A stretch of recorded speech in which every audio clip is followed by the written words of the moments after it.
Boa noite, meus irmãos. Boa noite. Sejam bem-vindos ao nosso grupo espírita Aprendizes da Fraternidade.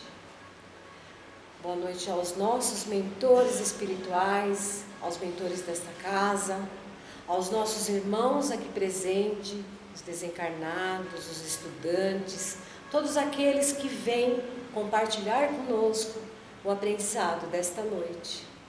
E assim fechemos os nossos olhos, elevemos o nosso pensamento ao nosso Mestre Jesus, agradecendo por esta oportunidade de estarmos reunidos em seu nome, para que possamos elevar o nosso espírito a novas contemplações de aprendizado.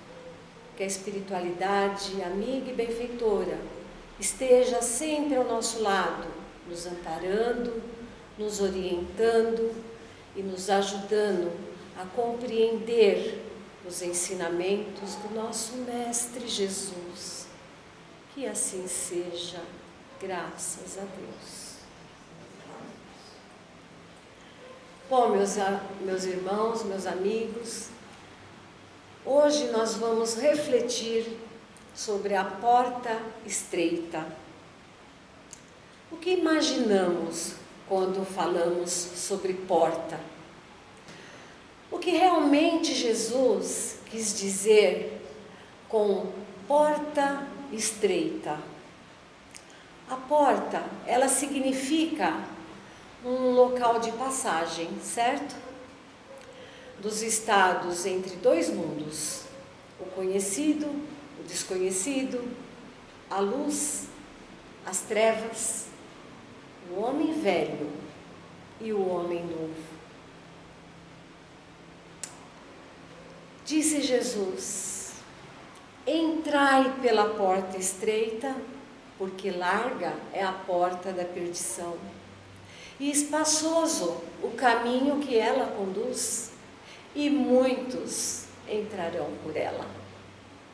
O caminho estreito é apertado. Ele nos causa cuidados, prudência e muitos esforços. Para entrarmos nessa porta, para nos conduzir ao reino de Deus, não nos custa nada. Não tem preço. Não deveremos pagar nada por isso. Porém, a escolha é nossa. Nós é que vamos trilhar esse caminho. Nós vamos construir essa estrada. Com o quê? Com as nossas atitudes, nossos pensamentos, com as nossas ações do dia a dia. Escolhemos o caminho da direita ou o caminho da esquerda. Quando Jesus pregava, alguém chegou perto dele e perguntou se eram poucos que entrariam nessa porta e se salvariam. Jesus respondeu: lutai por entrar por esta porta. Eu sou o caminho, eu sou a verdade e eu sou a vida. Ninguém entrará no reino de meu Pai se não passar por mim. Meus irmãos, se formos inteligentes, devemos nos esforçar por entrar por esta porta.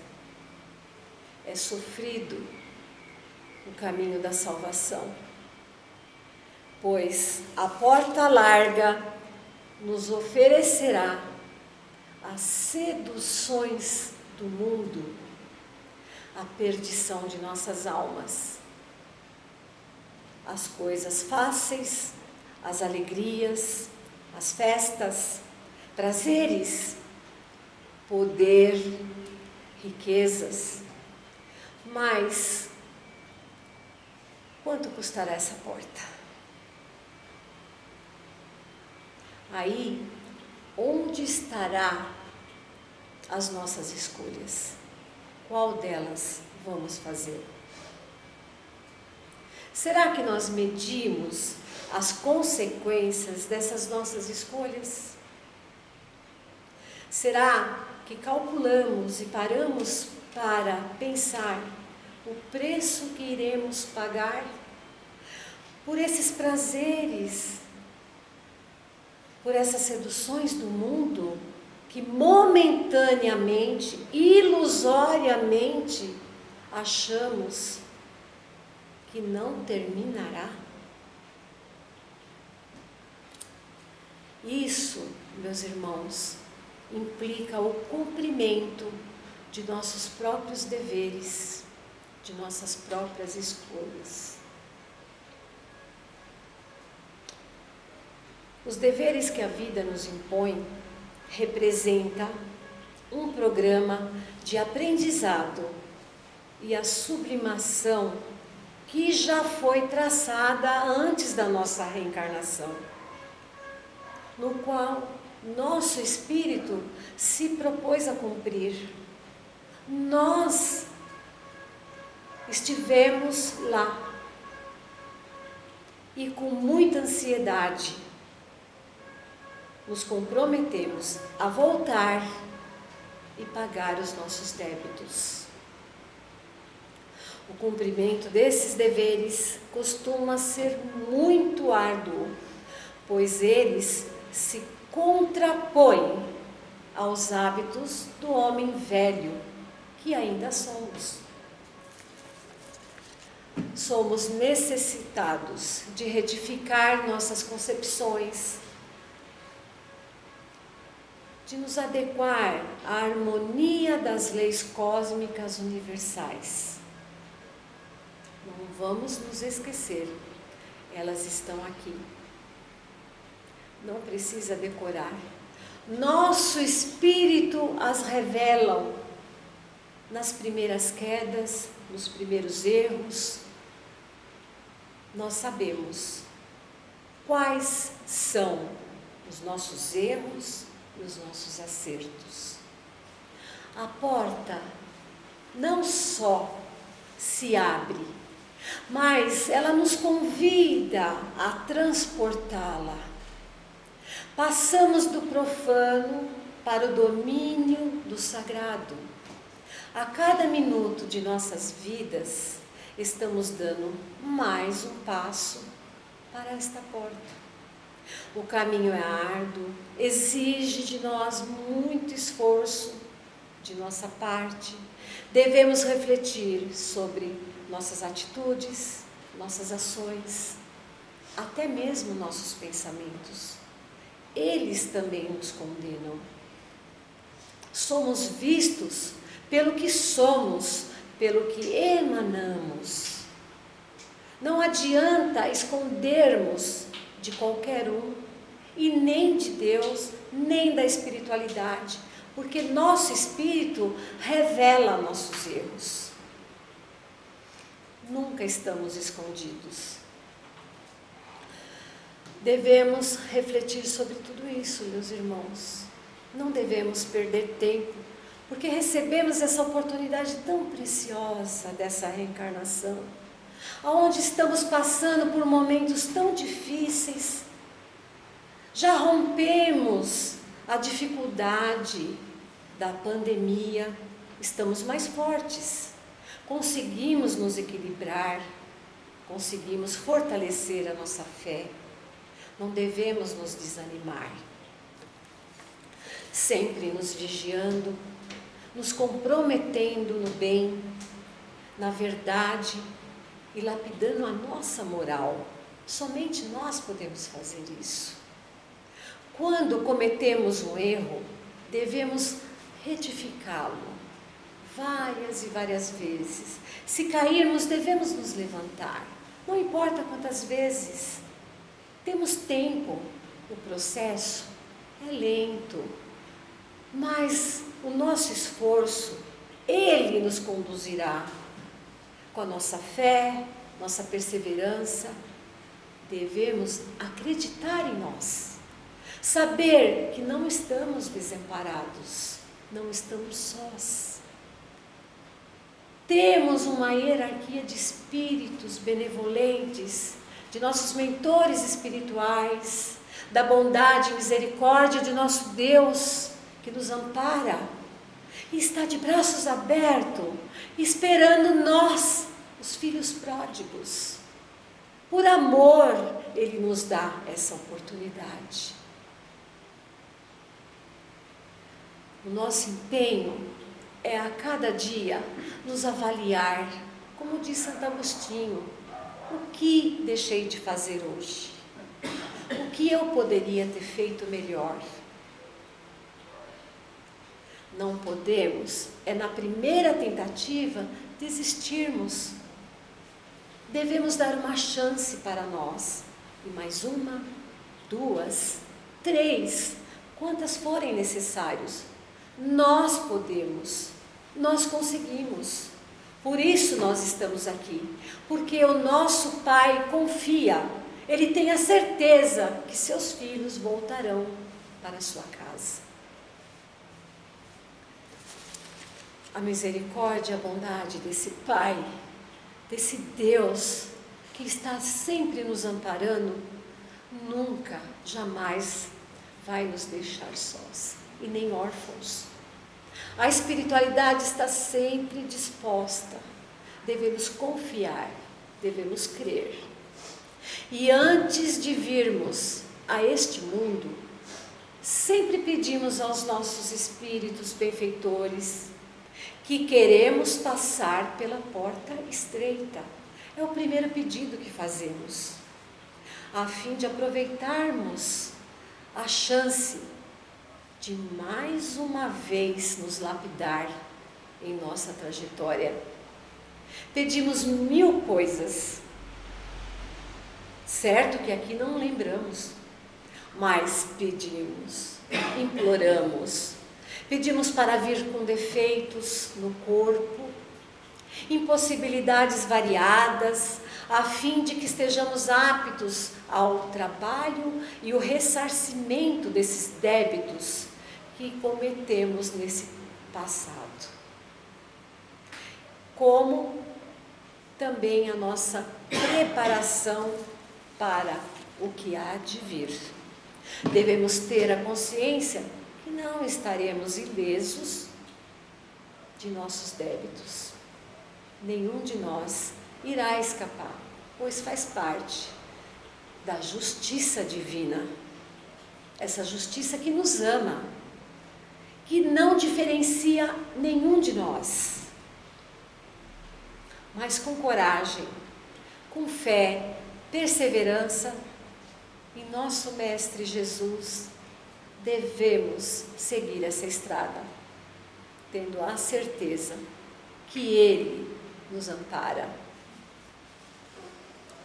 Ele, Jesus, que tanto nos amou e nos ama muito, se deu por cordeiro para ser mutilado, crucificado, por amor por cada um de nós. Ele foi o Evangelho vivo e revivido na cruz do Calvário. Ele passou por toda a trajetória na terra para nos mostrar o caminho que nos leva à porta estreita. Não foi fácil para o nosso Mestre esse amor encarnado. Sofreu dores, calúnias, desprezos, humilhações, foi açoitado e foi ultrajado pela humanidade. Ele mesmo, o puro amor, nos mostrou como ser um verdadeiro filho que vive o seu Evangelho. Amor, caridade, indulgência, perdão, pergunto: qual dúvida temos? Ao olhar para essa cruz e ver aquele que venceu o mundo, achamos que seria melhor para nós? Será que para nós deveria ser diferente? Nós, pecadores, devedores, o amor vivo que nada fez, passou por toda a tribulação e disse: eu venci, vinde, meus filhos. Por isso não devemos nos desanimar, não devemos deixar que a negatividade, o pessimismo, a tristeza, a agonia, a angústia, as dificuldades nos derrubem, pois elas não significam nada em vista desse Pai que mostrou a força da fé, a força da existência de um Pai que nos ampara e nos acolhe. Temos débitos e nos comprometemos em nossas reencarnações, e o cumprimento dessas leis universais devem se cumprir. O Espírito Emmanuel assim se expressa: reconhece a necessidade do sofrimento purificador, anseia pelo sacrifício que redime, exalta os obstáculos que ensina a compreender as dificuldades que nos enriquece a alma. A mente não pede outra coisa que não seja a lição que nos renova, e nem espera senão a luz do entendimento que nos eleva. Mas, estando encarnados novamente, voltamos a procurar a porta larga, por onde transitam as multidões, esquecendo-se de todos os compromissos que lá nos comprometemos, pedindo até que viéssemos mutilados. Não há outra saída, somente assim podemos passar por esta porta. Muitos religiosos acham que são salvos por praticarem a religião. Um grande engano. É preciso praticar o amor, a caridade, vivenciar o Evangelho de Jesus em toda a sua extensão. Devemos nos esforçar para compreender esse amor. A reencarnação é necessária, meus irmãos, ao nosso progresso e ao nosso crescimento. Se reconhece a porta estreita, a necessidade do sofrimento purificador, o sacrifício que redime, o obstáculo que ensina, a dificuldade que nos enriquece. O Espírito não pede outra coisa que não seja a lição que liberta.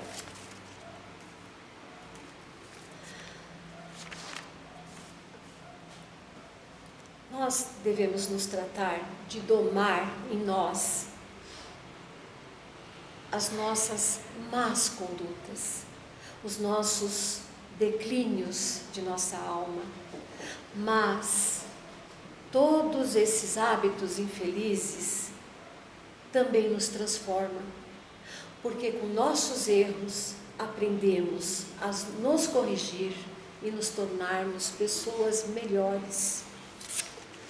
Não podemos mais ter desculpas e dizer que não sabemos o que fazer para crescermos, para nos corrigir. E perguntar a nós mesmos: o que eu estou fazendo para Ele? Será que é o que eu gostaria que fizessem para mim? bom exemplo a citar. Antes, sem esquecer que devemos amar o próximo como a nós mesmos. E temos aqui um grande exemplo.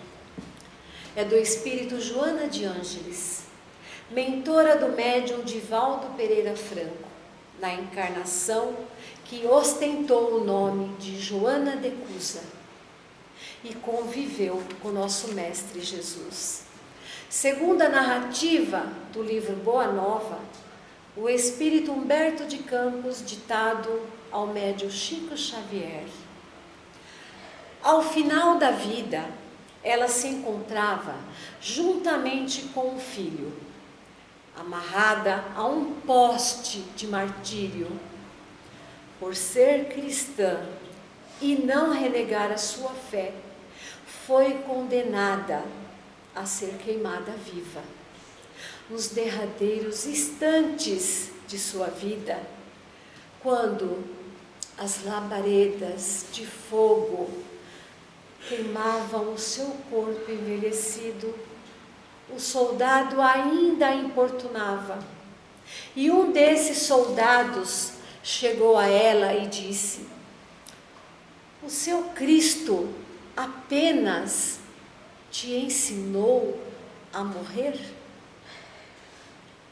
Ela buscou tomar fôlego por entre as chamas e labaredas e as dores do martírio, e encontrou forças para responder: não, meu amigo, não apenas me ensinou a morrer, mas também me ensinou a te amar. Impressiona que uma pessoa, em instantes de um crítico tormento de sua vida, sendo queimada viva junto ao seu filho amado, ainda provocada, tinha encontrado forças para proclamar o seu amor pelo verdugo. A chave para entender a essa conduta é considerar que Joana de Cusa, neste momento, já era um espírito libertado, um espírito que rompeu toda a maldade de sua alma,